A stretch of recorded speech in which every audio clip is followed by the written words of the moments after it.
Al Jazeera ஒரு முக்கியமான கட்டுரையை வெளியிட்டிருக்கிறது.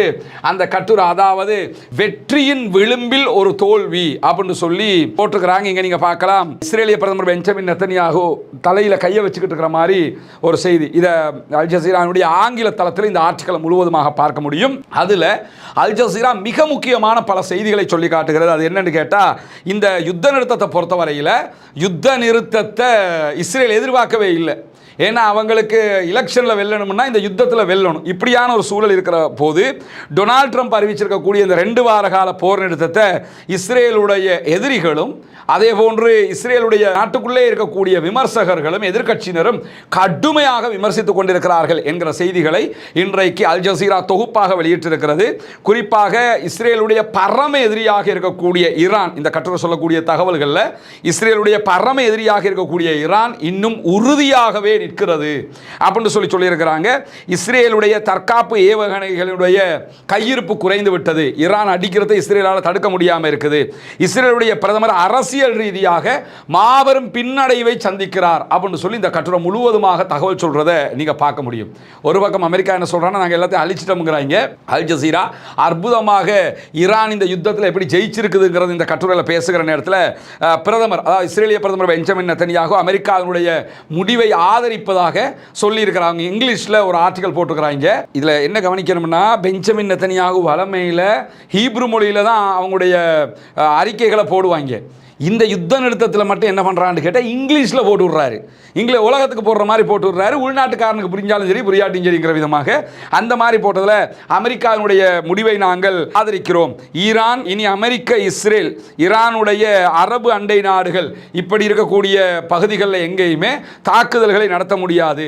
ஈரானுடைய அணு ஆயுத கேப்பபிலிட்டி, அதே போன்று ஏவுகணை, இது எல்லாத்தையுமே பயங்கரவாத அச்சுறுத்தலாக நாங்கள் நினைச்சோம், ஆனால் எல்லாத்தையுமே அழிச்சிட்டோம் அப்படிங்கிறாரு. உங்ககிட்ட சொல்லாமலே யுத்தத்தை நிறுத்திட்டு வந்து நிற்கிறான் அந்த ஆளு. இவர் என்னண்டா, எல்லாத்தையும் நாங்கள் அழிச்சிட்டோம், ஈரான் இனி யாருக்கும் தாக்குதல் நடத்த இயலாது, அந்த அளவுக்கு நாங்கள் அழிச்சிட்டோம் அப்படிங்கிறாரு. எங்கே போய் இதெல்லாம் சொல்கிறதுங்கிறத நீங்கள் முடிவெடுத்துக்கிறீங்க. இந்த நேரத்தில் தான் இஸ்ரேலிய பிரதமர் பெஞ்சமின் நெத்தன்யாகு வச்சு செஞ்சு விட்ருக்காப்புல இஸ்ரேலுடைய எதிர்க்கட்சி தலைவர் யாயர் லாபித். அவர் வெளியிட்டிருக்கக்கூடிய அறிவிப்பில் என்ன சொல்கிறாங்க, இந்த யுத்த நிறுத்தத்தை நம்முடைய வரலாற்றிலேயே மிகப்பெரிய அரசியல் பேரழிவுகளில் ஒன்று அப்படின்னு சொல்லி வர்ணிச்சிருக்கிறார். இப்படி ஒரு தோல்வி எங்கேயுமே கிடைக்கல என்று சொல்கிறவர், பேச்சுவார்த்தைகளில் கூட இஸ்ரேலை சேர்த்துக்கொள்ளவில்லை அமெரிக்கா, இது எவ்வளோ பெரிய அவமானம்ங்கிறாரு. இந்த ஆட்டை என்னண்டே கேட்கல, இனி இதை விட அவமானம் வேணுமான்னு சொல்லக்கூடியவர் இஸ்ரேலிய பிரதமர் பெஞ்சமின் நெத்தன்யாகு அரசியல் ரீதியாகவும் வியூக ரீதியாகவும் தோல்வி அடைந்து விட்டார். அவர் சொன்ன எந்த ஒரு இலக்குகளில் ஒன்றை கூட அடையலை. பிரதமருடைய, அதாவது பெஞ்சமின் நெத்தன்யாகுடைய ஆணவத்தால் நாட்டுக்கு ஏற்பட்ட சேதத்தை சரி செய்யறதுக்கு பல ஆண்டுகள் ஆகும் அப்படிங்கிறாங்க. இந்த ஆள திமிரு பிடிச்ச வேலையால் ஈரானோட போய் முட்டி மோதி அதை நம்ம சரி செய்யறதுக்கு பல வருஷம் பிடிக்கும். அவ்வளவு பெரிய அழிவு வந்திருக்குன்னு சொல்லி இன்றைக்கு இஸ்ரேலுடைய எதிர்க்கட்சி தலைவர் சொல்லக்கூடிய செய்திகள் அல் ஜசீரா தொகுத்திருப்பது மட்டுமல்லாம நெத்தன்யாகுடைய போர் நோக்கங்களையும் சொல்றாங்க. ஈரான் அணு ஆயுதங்கள் உருவாக்குவதை தடுக்கிறது, ஈரானுடைய ஆட்சியை நாங்க மாத்துறது, இதெல்லாம் நாங்க செய்யறதாகத்தான் சொல்லி இருந்தார் பெஞ்சமின் நெத்தன்யாகு. கடந்த 40 நாட்களாக ஈரான் மீது நடத்தப்பட்ட தாக்குதல்களில் சில ராணுவ வெற்றிகள் கிடைத்தது. உதாரணமாக ஹாமனி கொல்லப்பட்டாரு, அதே போன்று அலி லாரிஜானி கொல்லப்பட்டாரு. இந்த மாதிரி ஆட்கள் கொல்லப்பட்ட விஷயங்கள் நடந்தாலும் வேற எந்த விதமான இலக்குகளை நம்ம அடையலாம். அவங்களுடைய ஏவுகணையை நம்ம மொத்தமாக அழிச்சு முடிக்கவும் இல்லை, அணு ஆயுத தயாரிப்பை நம்மளால் தடுக்க முடியாமலும் இருக்கிறது. எனவே இதெல்லாம் நம்ம தோல்விதான் அடைஞ்சிருக்கோம், இந்த வெற்றி இதில் ஜெயிக்கவே இல்லை என்று சொல்லி இஸ்ரேலுடைய எதிர்க்கட்சி தலைவர் மிக தெளிவாக சொல்றது மட்டுமல்லாமல், இந்த யுத்தத்தில் எந்த ஒரு நோக்கங்களையும் அடையாமல் இஸ்ரேலியர்கள் போர் நிறுத்தத்தினால ரொம்ப ஏமாற்றம் அடைந்திருக்கிறார்கள் என்று சொல்லி லண்டன் கிங்ஸ் காலேஜினுடைய போர் யுத்தம் தொடர்பான ஆய்வுகள் துறையினுடைய மூத்த பேராசிரியர் ஆஹ்ரான் பிரக்மேன் சொல்லியிருக்கக்கூடிய தகவல்களை இன்றைக்கு அல் ஜசீரா மேற்கோள் காட்டுறாங்க. ஒரு பெரிய ஆய்வாளர், யுத்தம் தொடர்பான ஆய்வாளருடைய கருத்துக்கள் எடுத்து இந்த யுத்தத்தில் என்ன, யார் ஜெயிச்சிருக்கா யார் தோத்துருக்கானும் போது இஸ்ரேல் கன்ஃபார்மாக தோத்துருச்சு அப்படின்னு சொல்லி அவர் சொல்றாரு. அதுக்கு ஆதாரம் என்ன சொல்றாரு கேட்டால், இந்த நிமிஷம் வரைக்கும் ஈரானுடைய ஆட்சி அவர்கள் கையிலே வைத்துக் கொண்டிருக்காரு, ஆட்சியை கவிழ்க்க முடியல. அவர்களுடைய பாலிஸ்டிக் மிசைல் தயாரிப்பதையோ அல்லது அவர்களுடைய பாலிஸ்டிக் மிசைல்கள் வீடுகளையோ மொத்தமாக இஸ்ரேலாலேயோ அமெரிக்காவாலேயோ அழிக்க முடியலை. அவங்கள்ட்ட 60% செறிவூட்டப்பட்ட 440 கிலோகிராமுக்கும் அதிகமான செறிவூட்டப்பட்ட யுரேனியம் இருக்கிறது. இதில் 10 அணுகுண்டுகளே தயாரிச்சிடலாம். அதை இவங்க எங்கே இருக்குதுன்னு இவங்களுக்கு தெரியலை. எனவே இதெல்லாம் வந்து அமெரிக்காவுக்கும் இஸ்ரேலுக்கும் தோல்வியா இல்லையான்னு சொல்லிட்டு எல்லாத்துக்கும் மேலே ஹொர்முஸ் ஜலசந்தியை மூடி வச்சிருக்கிறாங்க. இந்த நிமிஷம் வரைக்கும் அதை திறக்க முடியாமல் இருக்குது. இது ட்ரம்பையே நிலைகுலைய செஞ்சிடுச்சு. ட்ரம்பையே ஒரு ஆட்டிடுச்சு. என்னடா என்ன செஞ்சாலுமே அசர மாட்டேங்கிறாங்களே அப்படின்ற மாதிரி ஆக்கி விட்டுடுச்சு.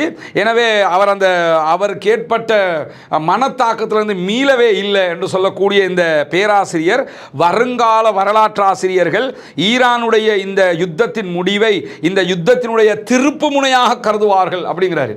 எதிர்காலம் ஈரான் இந்த யுத்தத்தில் ஜெயிச்சிருச்சு அப்படின்னு சொல்லி பேசும் என்று சொல்லி லண்டன் கிங்ஸ் காலேஜினுடைய யுத்தம் தொடர்பான பேராசிரியர் சொல்லக்கூடிய தகவல்களை அல் ஜசீரா, நல்லா நினைவு வச்சுக்கிறேங்க, கத்தருடைய ஊடகம்தான் அல் ஜசீரா. ஆனால் இந்த யுத்தத்தில் அவங்க எந்த பக்கச்சார்பும் இல்லாமல் செய்திகளை சொல்லிக் கொண்டிருக்கிறார்கள். ஈவன் இன்னைக்கும் கத்தார் மேலே ஈரான் தாக்குதல் நடத்தி இருக்கிறாங்க. அப்படி தாக்கியும் இப்படியான மிக முக்கியமான செய்திகளை கத்தார் சொல்லி இருக்கிறது. இதில் இன்னொன்றையும் கவனிச்சுக்கிறேங்க, அந்த இதில் அப்படி இல்லை இப்படி இல்லைன்னு சொல்லி கொஞ்சம் பேர் சொல்லி கொண்டிருக்கிறாங்கல்ல, அந்த மாதிரி ஆட்கள் கொஞ்சமாவது யோசிக்கணும். இந்த ஜசீராங்கிறது கத்தருங்கிறது சன்னி பிரிவை சேர்ந்தவர்கள்ங்கிறது நமக்கெல்லாம் இந்த ஷியா சன்னின்னு தடுமாறுறாங்கல்ல, அவங்க எல்லாரும் முடிஞ்சுக்கிறோம்னு கேட்டால் கத்தர் தெளிவாக இருக்கிறான். நம்ம இருக்கக்கூடிய நிலைப்பாடு இப்படி இருந்தாலும் ஈரான் வந்து ஷியாக்களை கொண்ட நாடாக இருந்தாலும் அமெரிக்காவை அவங்க எதிர்க்கிறாங்க. அந்த விஷயத்தில் தன் மேலே அடி விழுந்துக்கிட்டு இருக்குது. கத்தர் தான் மிகப்பெரிய அமெரிக்காவினுடைய பேஸே இருக்குது.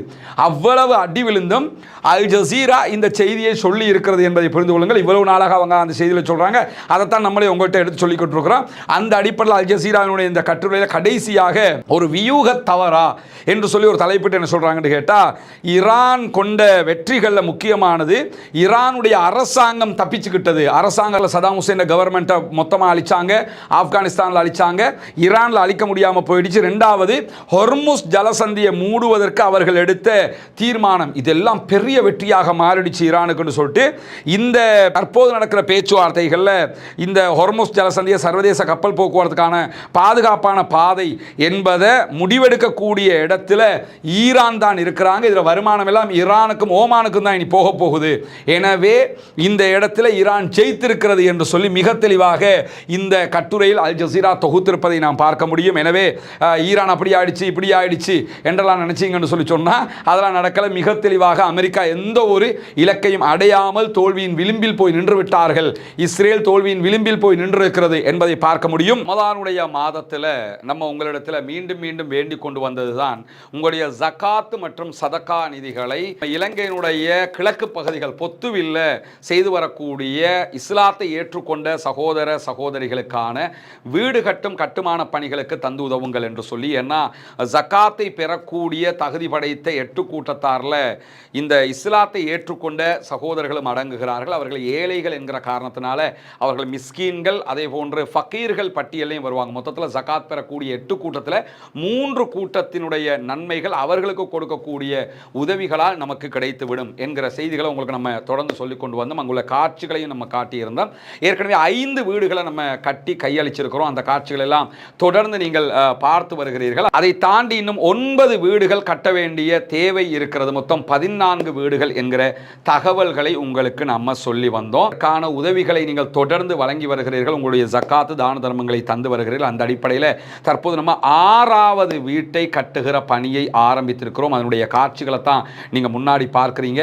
நீங்கள் தரக்கூடிய உதவிகளை கொண்டுதான் மக்களுக்கு தேவையான ஏழை எளிய மக்களுக்கு உரிய எல்லா காரியங்களையும் நம்ம பண்ணி வர்றோம். தித்வா புயலுக்கான பணிகளாக இருந்தாலும் சரி, அதற்கு பிறகு வாட்டர் டேங்கை நம்ம ஓப்பன் பண்ணி கொடுத்ததாக இருந்தாலும் சரி, மற்ற எல்லா பணிகளும் நீங்கள் தரக்கூடிய ஜகாத்து தான தர்மங்களை கொண்டு ஏழைகளுக்கு முறையாக செய்யப்பட்டு வருகிறது என்பது உங்களுக்கு தெரியும். அந்த அடிப்படையில் தான் தற்போது அல்ஹம்துலில்லாஹ் 6வது வீடை கட்டுகிற பணியை நம்ம ஆரம்பிச்சிருக்கிறோம். இந்த பணி தொடர்ந்து நடைபெற்று 14 வீடுகளும் மீதி இருக்கக்கூடிய 9 வீடுகளும் கட்டி முடிக்கப்பட வேண்டும் என்பதுதான் என்னுடைய பிரார்த்தனையும் நிச்சயமாக உங்களுடைய பிரார்த்தனையாகவும் இருக்கும். எனவே இந்த பணியை சிறப்பாக முடிப்பதற்காக தொடர்ந்தும் உங்களுடைய உதவிகளை வாரி வழங்குங்கள் என்கிற கோரிக்கையை இந்த இடத்திலே முன்வைத்துக் கொள்கிறேன்.